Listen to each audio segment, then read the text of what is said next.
বিসমিল্লাহির রহমানির রহিম। আজকের আমরা এক নজরে কোরআন ডক্টর মিজানুর রহমান আজারির যে বইটি পড়ছি, মূল সূরায় যাওয়ার আগে কেতাবে কি বলেছেন লেখক সেইগুলোই পড়ছি। ভূমিকা পড়া চলছে। আজকের পড়ব কোরআনের সঙ্গে আমাদের সম্পর্ক যেমন হবে। কোরআনের সঙ্গে আমাদের সম্পর্ক যত মজবুত হবে আমরা তত শক্তিশালী হব, ভালো মানুষ হব। তখন আল্লাহ তাআলার সঙ্গে আমাদের সম্পর্কও হবে সুমধুর। আল্লাহর রঙে রঙিন হবে আমাদের পুরো জীবন। কিন্তু দুঃখের বিষয় হলো কোরআনের সঙ্গে আমাদের সম্পর্ক এখন নেই বললেই চলে। দিনের পর দিন যায়, মাসের পর মাস যায়, অথচ কোরআন পড়ার সময় হয় না আমাদের।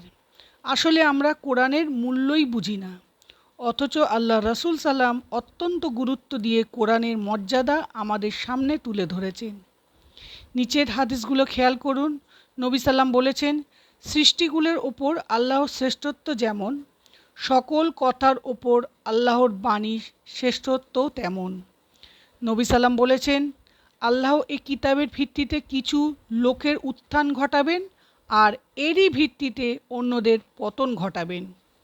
নবী সাল্লাম বলেছেন, কোরআনকে সঙ্গ দেওয়া ব্যক্তিকে বলা হবে, পড়ো আর ওপরে ওঠো। দুনিয়ায় তুমি যেভাবে ধীর স্থিরভাবে তিলাওয়াত করতে সেভাবে তেলাওয়াত করো।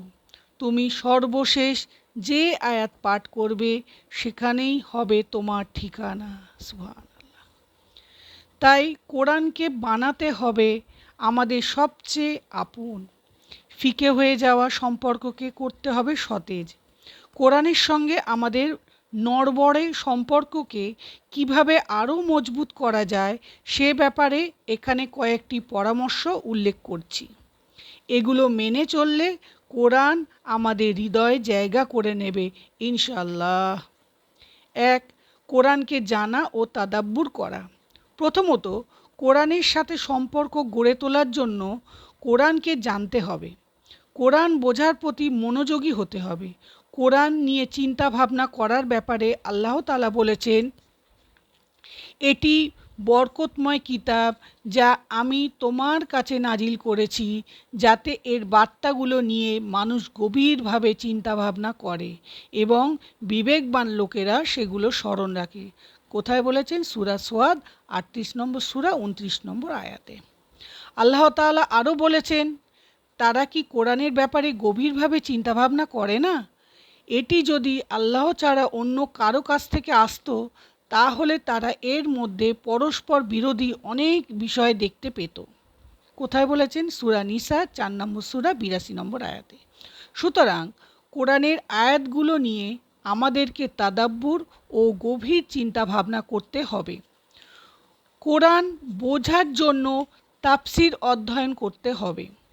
প্রত্যেক আয়াতের পেছনে যে মহান শিক্ষা, নির্দেশনা ও হিকমত লুকিয়ে আছে সেগুলো জানতে হবে।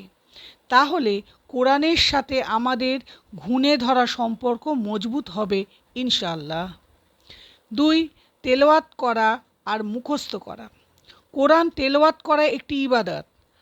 এর প্রতিটি হরফের জন্য আল্লাহ তাআলা আমাদের নেকি দেন। আব্দুল্লাহ ইবনে মাসউদ থেকে বর্ণিত, নবী সাল্লাম বলেছেন, যে ব্যক্তি কোরআনের একটি অক্ষর পড়বে তার জন্য একটি সওয়াব আছে, আর প্রতিটি সওয়াব 10 গুণ বৃদ্ধি করা হবে। তেলাওয়াতের পাশাপাশি কোরআনের নির্দিষ্ট অংশ মুখস্থ করাও গুরুত্বপূর্ণ।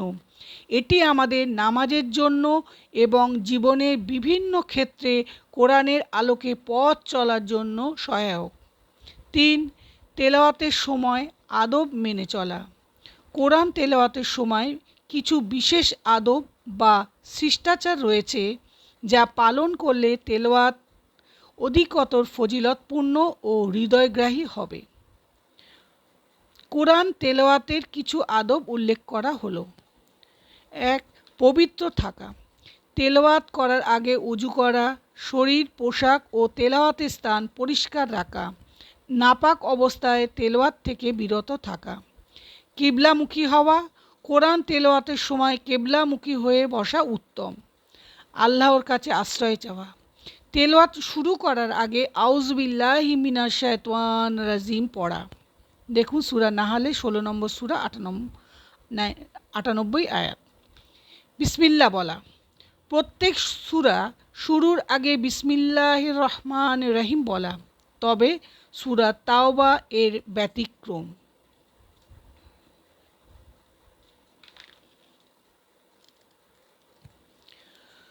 শুদ্ধভাবে পড়া, তাজবিদ সহকারে শুদ্ধভাবে এবং অর্থ বুঝে তিলাওয়াত করা। উচ্চারণে ভুল হলে অর্থ বিকৃতি হতে পারে, তাই সতর্ক থাকা জরুরি। ধীরে ধীরে পড়া, কোরআন ধীরে ধীরে সুন্দর সুরে এবং মনোযোগ সহকারে তেলাওয়াত করা।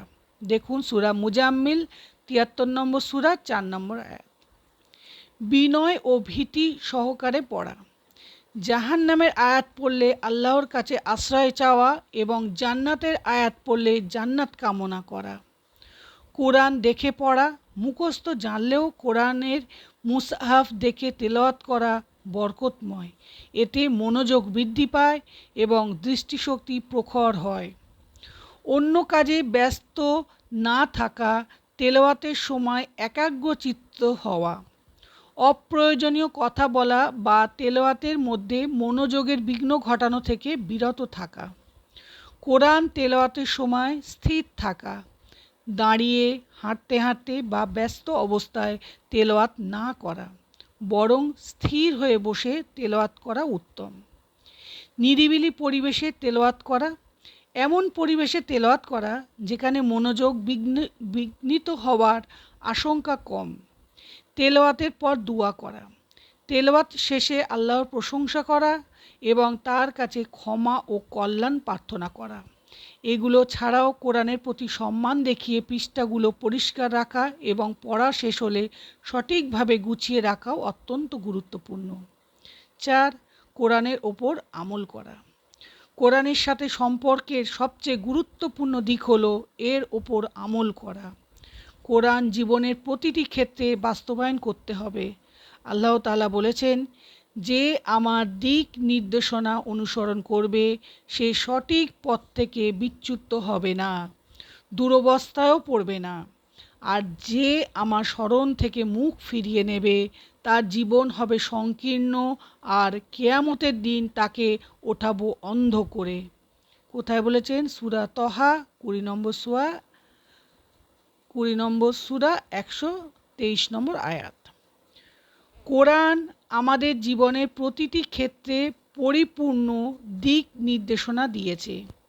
আমরা যদি সেগুলো অনুযায়ী আমাদের আচার আচরণ, লেনদেন, ইবাদত, বন্দেগী এবং সামাজিক দায়িত্বগুলো পালন করি, তবে কোরআনের সঙ্গে আমাদের সম্পর্ক দৃঢ় হবে এবং আল্লাহর সন্তুষ্টি অর্জিত হবে ইনশাআল্লাহ।